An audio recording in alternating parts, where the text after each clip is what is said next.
Hi guys, welcome back to the channel. I'm going to talk today about frequencies and vibrations, and my goal is to give you guys a really good understanding of it, because we are going to go through a very difficult time in the next few years. Believe it or not, more intensely maybe than even the last 2 years. And you hear a lot in the spiritual community that it's very important for us to raise our vibration. And when you're new to this information, it can be kind of frustrating, because what do people mean, raise your vibration? And what is the understanding of frequency when we're talking about vibrations within ourselves? And it's really about emotions. And if you can get a good grasp, I'm going to try and give you guys some examples of a good grasp about what the vibration of emotion is. And my best example is really to start with love. Everyone's always trying to feel more love in their heart and in their life and in their mind and in their thoughts. And when you understand that the opposite of love is fear, you'll get a better idea about what I mean by the vibration of emotion. Now, when you first think about the opposite of love being fear, you knee-jerk reaction wants to say, no, the opposite of love is hate, because that is the verbiage, that is the, kind of a definition. But I'm talking about the vibration of an emotion. The opposite of love is fear. So when we think about love, when you love something, you want it close to you. You don't want to lose it. You go as fast towards it as you can because you want it that much. You want to be with it that much. You run into the arms of a lover. Your kids run towards you and jump up into your arms. The idea of the person that you love leaving you for even a moment is painful.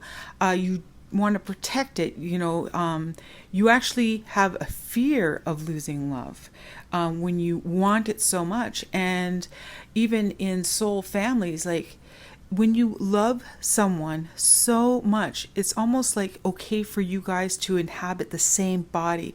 That way you're never separate. It's true union. And a lot of soul families, like the Raw Collective, this is kind of what it is. It's a soul family that love each other so much, they never want to be separate.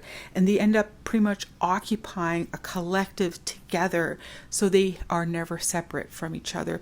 They love each other so much.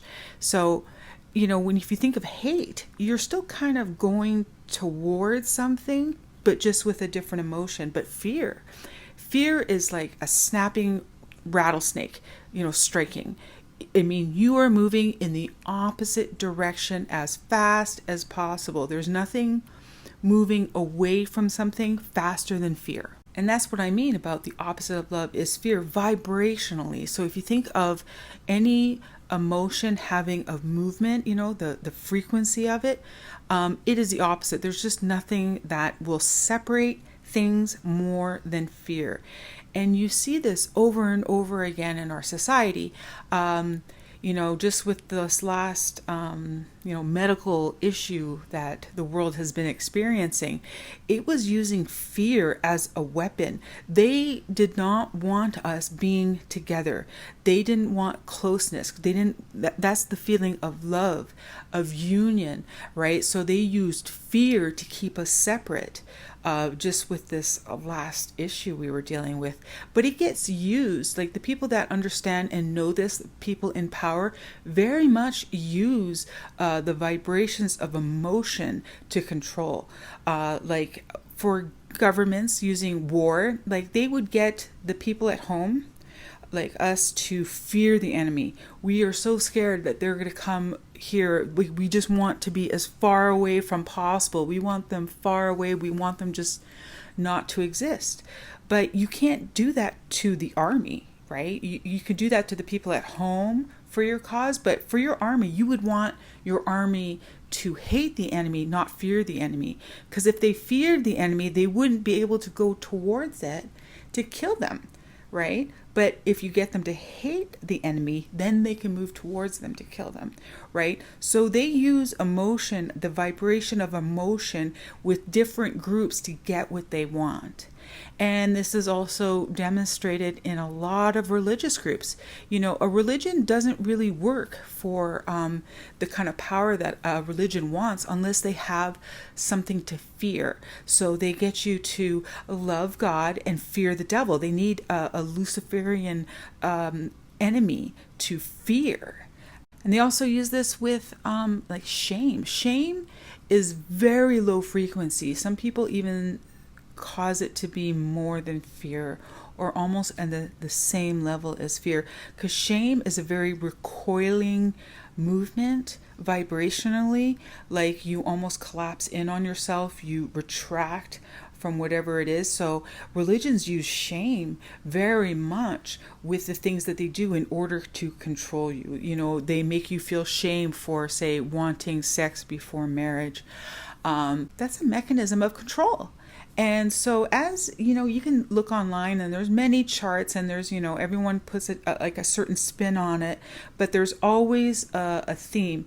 When you look at each emotion, try to look at it with the vibration of movement that emotion would give. Just like joy, when you enjoy something, you're going towards it pretty fast. You know, like say you enjoy a concert and you run towards the stage, you know, and you're happy and joyful, you know, even though you don't feel love, you're feeling joy. And so that's very much a movement towards something, right? But hopelessness and sadness, those are very still low vibrations. So when you talk about raising your vibration, think about it as a movement towards something that you want, that makes you feel good, right? And everyone is trying to do that. And also know that any time that, whether it's a religion or a government or people at your job or friends, whoever it is, when they start to install fear into you, it is an attempt to lower your vibration and to subject you to a control that they want. And this is very much manipulative. And when you start to recognize this almost instinctively about the people around you, you can see how they really did control the planet through fear. Because if we are separate, we cannot get close and collectively help and merge and become the kind of planet we want to be in. And so they used their really the greatest weapon, and that was fear. And I think people are starting to release that fear, though. People are not scared anymore of this, whatever a government can spin up. You know, whether it be like some sort of enemy that wants to hurt us on the other side of the world, or whether we're supposed to fear our neighbor so we don't get sick.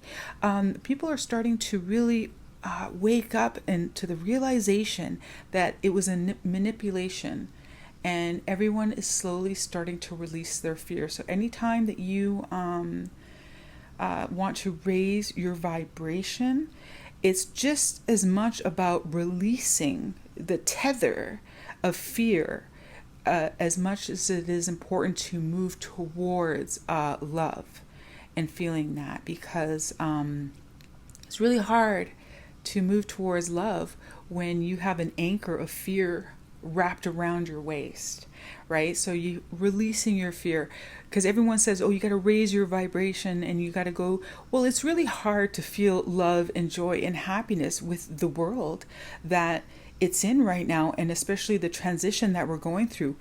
But if you could release the fear, that could be way more beneficial to you than going towards love, because sometimes that can be difficult, and you will make leaps and bounds in your vibration just by letting go of fear.